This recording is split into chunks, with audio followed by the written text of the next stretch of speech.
आज के फोटोशॉप के सेशन में हम आगे के कुछ टूल्स पढ़ेंगे और इस सेशन में ही हमारे सारे फोटोशॉप के टूल्स कंप्लीट हो जाएंगे। लगभग हम सारे टूल्स का काम, उनको कैसे इस्तेमाल किया जाता है, वो सारा कुछ देख चुके हैं। तो बचे हुए टूल्स पे काम करते हैं। आज हम लोग शुरुआत करेंगे। सबसे पहला टूल डॉस टूल्स है।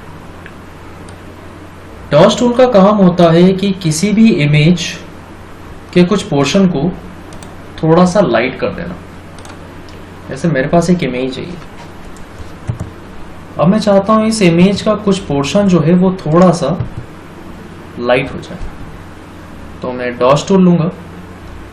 पिक्चर बड़ी है तो मैं इसके ब्रश का साइज भी थोड़ा सा बड़ा कर लेता हूं।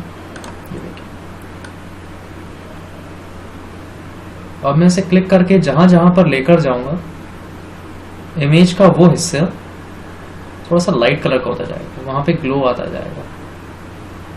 एक्चुअली होता क्या है कि ये उस एरिया का, उस पोर्शन का या उस पिक्सल की ब्राइटनेस को थोड़ी सी बढ़ा देता है, तो हमें वो पिक्चर थोड़ी क्लियर दिखने लगती है और कुछ नहीं।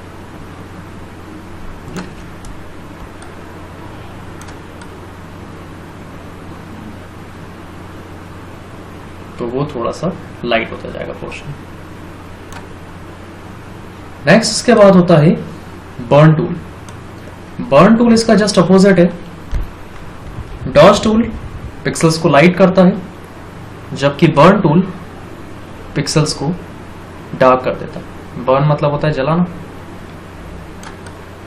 बर्न करता जाएगा पिक्सल्स को, और वो पिक्चर का हिस्सा, ये देखिए मैं इसको करता जाता हूँ, तो अब ये मेरी पिक्चर का ये वाला पोर्शन जहाँ पे मेरा कर्सर है वो डार्क हो गया।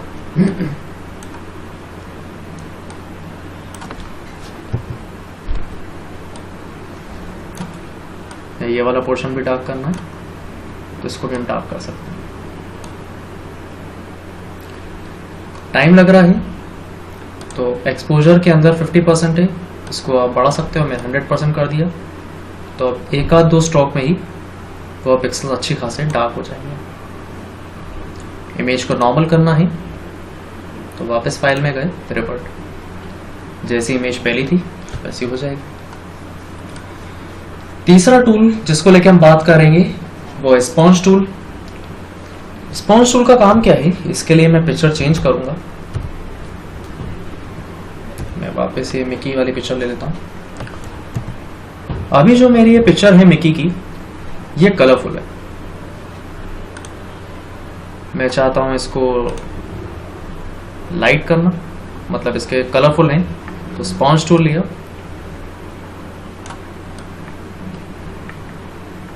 अब जहां जहां पे मैं स्पॉन्ज को मूव करूंगा, वहां के कलर जो है वो डिम होते जाएंगे, सैचुरेट हो जाए, डिसैचुरेट हो जाएगा पूरी तरह से। तो मैं इसका फ्लो बढ़ा देता हूं।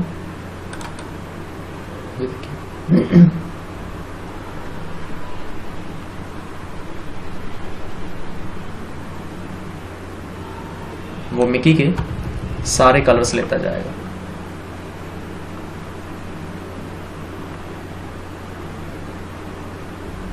पिक्चर पूरी तरह से डिसैचुरेट हो जाएगी।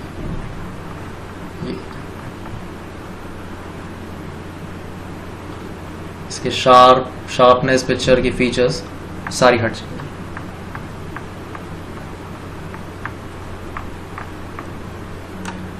रियल पिक्चर ये थी, मैं दिखाता हूं आपको।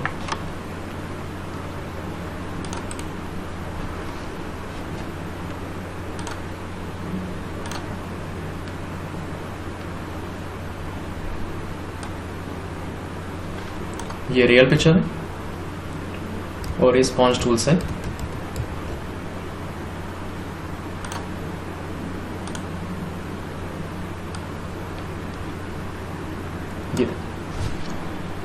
ये होता है पूरे कलरों को सोख लेना, जैसे डिसैचुरेट बोला जाता है। तो 3 टूल्स हम लोगों ने कवर करे अभी, जिसमें सबसे पहला था डॉस टूल, जो कि पिक्सल्स को थोड़ा सा लाइट करता है, बर्न टूल डार्क करता है, और स्पॉन्ज सारे कलर्स को डिसैचुरेट कर देता है। अब इसके बाद नेक्स्ट हम लोग बात करेंगे पेंट बकेट टूल और ग्रेडियंट के बारे में। तो मैं फाइल पे जाऊंगा, यहां से बोलूंगा न्यू और ओके। अभी मेरे पास व्हाइट कलर का स्पेस आया, इस स्पेस को बोला जाता है कैनवस। कैनवस जिस पे पेंटिंग की जाती है उसे कैनवस बोला जाता है। तो मेरे पास अब ये कैनवस है व्हाइट कलर का। मैं चाहता हूं इसके ऊपर मुझे कोई और कलर चाहिए, तो मैं यहां से लूंगा पेंट बकेट टूल और जो कोई भी आपको कलर चाहिए वो आप कलर यहां पे क्लिक करके लेंगे। मैंने ब्लू कलर लिया, ओके, और पेंट बकेट टूल लेकर मैं क्लिक कर दूंगा, तो जो भी मेरा कलर था वो उस कलर पूरा कैनवस पे आ जाएगा। अगर आपको कलर चेंज करना है तो यहाँ से कलर ले लीजिए, मैं थोड़ा सा लाइट ब्लू ले लेता हूँ, कुछ इस तरह से। तो ये सिंगल कलर आएगा, लेकिन मुझे एक से ज्यादा कलर चाहिए, एक से ज्यादा, रेड और येलो। तो जब आपको दो कलर या दो से ज्यादा कितने भी कलर चाहिए हो, तो पेंट बकेट टूल ना लेते हुए हम लेंगे ग्रेडियंट टूल। ग्रेडियंट टूल में आपके पास दो कलर्स आपको सेलेक्ट करने होंगे। एक जो हम लोग ले ही रहे हैं, तो हमें लेट अस सपोज रेड और येलो चाहिए, तो मैं फोरग्राउंड में कलर ले लूंगा रेड, या जो कोई भी आपको चाहिए, अभी रेड और येलो रख लेता है, रेड कलर। और इसके बैकग्राउंड में अभी रेड आ गया है, बैकग्राउंड में अभी भी व्हाइट है, तो मैं व्हाइट पे क्लिक करके, तो जैसे ही मैंने येलो व्हाइट कलर पे क्लिक करा तो फिर एक कलर पिकर का ऑप्शन आएगा, लेकिन गौर से देखिएगा यह कलर पिकर के ब्रैकेट्स में लिखा हुआ आ रहा है बैकग्राउंड कलर। तो यहां पर हमने लिया येलो कलर और ओके। ओके करते ही अब आप देखोगे तो फोरग्राउंड में है रेड और बैकग्राउंड में है येलो। तो दो कलर जब आप सेलेक्ट करोगे और यहां से जब आप ग्रेडियंट टूल लेंगे तो ठीक ऊपर इसकी प्रॉपर्टीज ओपन होगी, ऑटोमेटिक यहां पे कॉम्बिनेशन आ जाएगा उन दो कलर का, जो दो कलर आपने नीचे लिए। अगर मैं बैकग्राउंड में लेट अस सपोज ग्रीन ले लेता हूं, रेड और ग्रीन, ऊपर देखिए प्रॉपर्टीज में दो कॉम्बिनेशन आ जाएंगे, रेड और ग्रीन। तो कॉम्बिनेशन आने के बाद ये मेरा कैनवस है। अब मुझे कुछ नहीं करना है, एक left to right line draw कर देनी है।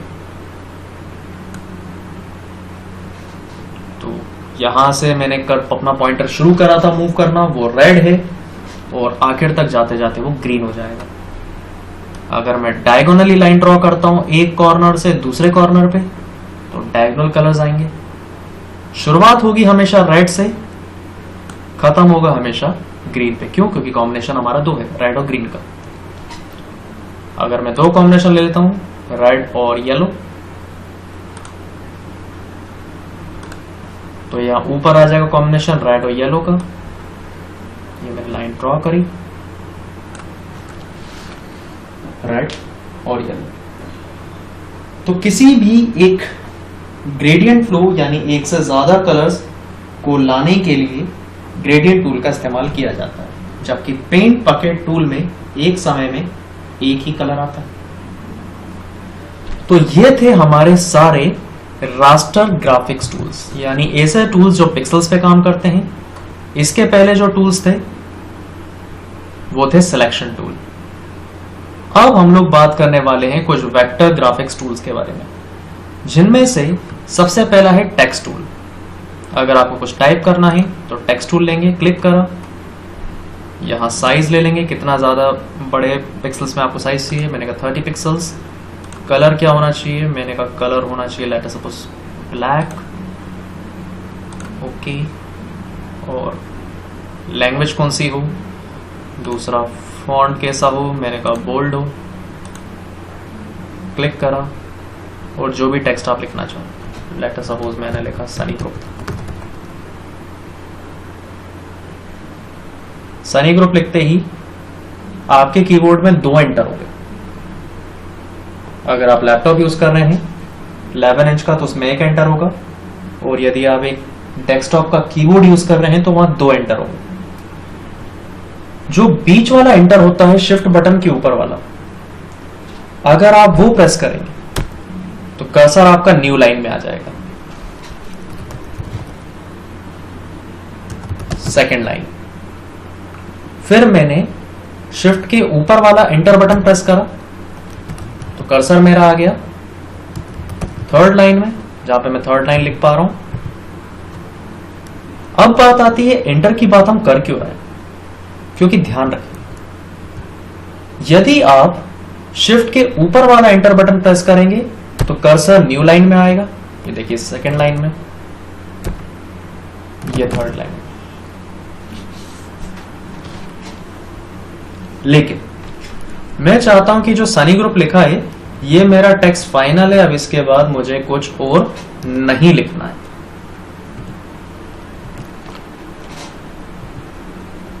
तो उसके लिए आप क्या करेंगे, कीबोर्ड में जो राइट हैंड साइड वाला नंबर कीज जहां नंबर दिए रहते हैं उसके बगल में एंटर होगा प्लस बटन के नीचे। अगर आप वो वाला एंटर बटन प्रेस करते हैं तो कर्सर आपका न्यू लाइन में नहीं आएगा, ये टेक्स्ट आपका फाइनल हो जाएगा। तो कीबोर्ड का अगर आप बीच वाला एंटर प्रेस करते हैं शिफ्ट के ऊपर वाला तो वो न्यू लाइन में कर्सर ले जाएगा।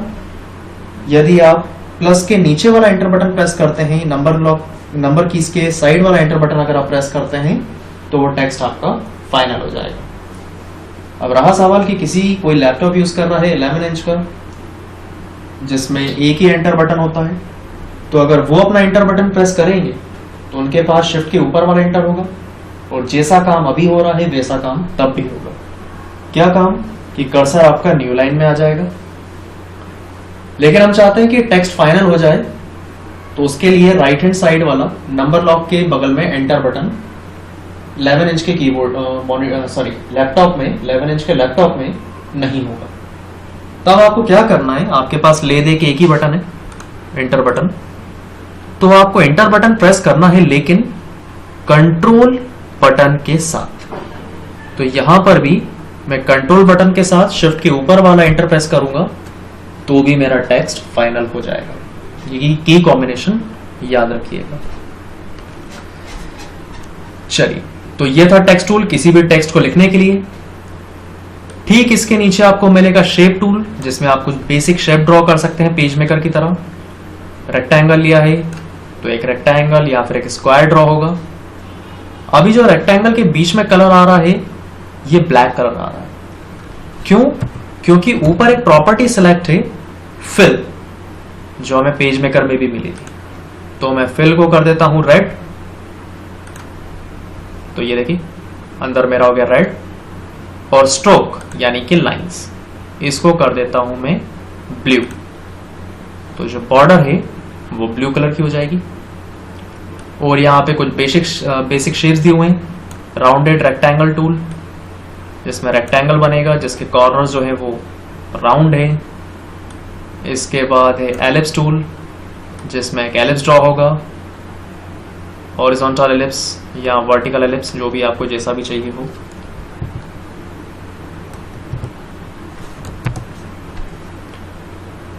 अगला है इसके बाद पॉलीगन टूल, पॉलीगन शेप को ड्रॉ करने के लिए। ये पेज मेकर में ऑलरेडी हम लोग देख चुके थे, क्योंकि अब जैसे ऊपर ड्रॉ हो गया काफी, मैं चाहता हूं इसको नीचे लाना, तो यहां पर एक रहेगा मूव टूल जैसा दिखने वाला पाथ सिलेक्शन टूल, जिसकी मदद से आप अपने कर्व शेप्स को मूव करवा सकते हो। और एक है लाइन टूल, जो केवल लाइन ड्रॉ करने के लिए इस्तेमाल किया जाएगा। आप सीधी तिरछी जैसी जो मर्जी चाहें वो लाइन ड्रॉ कर सकते हैं।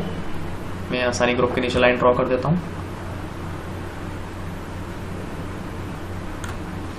और थिकनेस वगैरह आपको एडजस्ट करनी हो शेप्स के अंदर, तो यहाँ ऊपर ऑप्शन दिया हुआ है। अगर आपको डैश लाइन चाहिए हो तो डैश फॉर्मेट मिल जाएगा। थिकनेस बढ़ानी हो, थिकनेस बढ़ाने का ऑप्शन भी। हालांकि शेप सेलेक्ट नहीं है, पहले लाइन को मैं सेलेक्ट करूंगा। लाइन सेलेक्ट हुई, डन।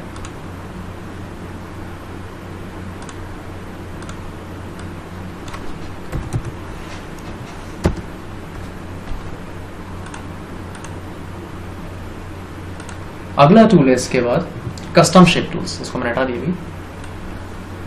Custom shape tool.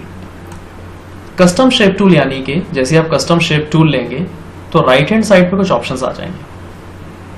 अभी जैसे मैं रेक्टेंगल टूल रखता हूं तो कोई ऑप्शन नहीं है, लेकिन अगर मैं कस्टम शेप लेता हूं तो ऊपर ऑप्शंस आ जाएंगे। और यहां पर कस्टम शेप यानी कि कोई भी आप अपने इच्छा के मुताबिक शेप ले सकते हो। मैं इस पर क्लिक करूंगा तो ये कुछ पैटर्न्स मुझे मिल गए।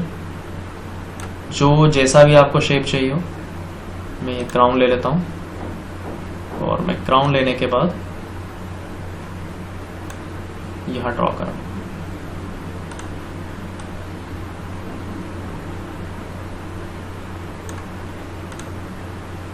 तो जो भी जैसा भी आपको शेप चाहिए हो वो शेप आप ले सकते हैं। और अगर शेप चाहिए हो कस्टम शेप पे वापस जाएं।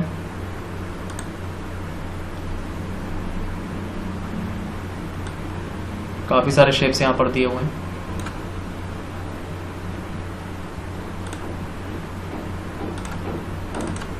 जो भी जैसा भी आपको शेप चाहिए क्लिक करेंगे और ड्रॉ कर देंगे। अगला है इसके बाद मैग्नीफायर यानी कि जूम टूल। पता ही है, इमेज को जूम करने के लिए अगर मैं प्लस लेता हूं तो मैं जूम इन करूंगा, और अगर मैं माइनस लेता हूं तो मैं जूम आउट करूंगा। नेक्स्ट इसके बाद है हैंड टूल।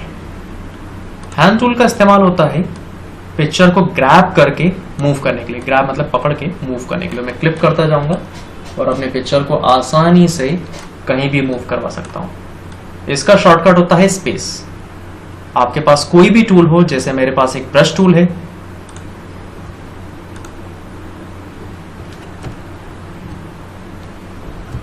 ये मेरे पास एक ब्रश टूल है, मैं लाइन ड्रॉ कर रहा हूं और सडनली मुझे मूव करना है तो मैं कीबोर्ड का स्पेस बटन दबाऊंगा। स्पेस बटन दबाते ही ब्रश टूल हटकर ऑटोमेटिक आपका जो पॉइंटर है वहां पे हैंड टूल आ जाएगा। आप जब तक स्पेस बटन दबाए रखेंगे हैंड टूल एक्टिवेट रहेगा।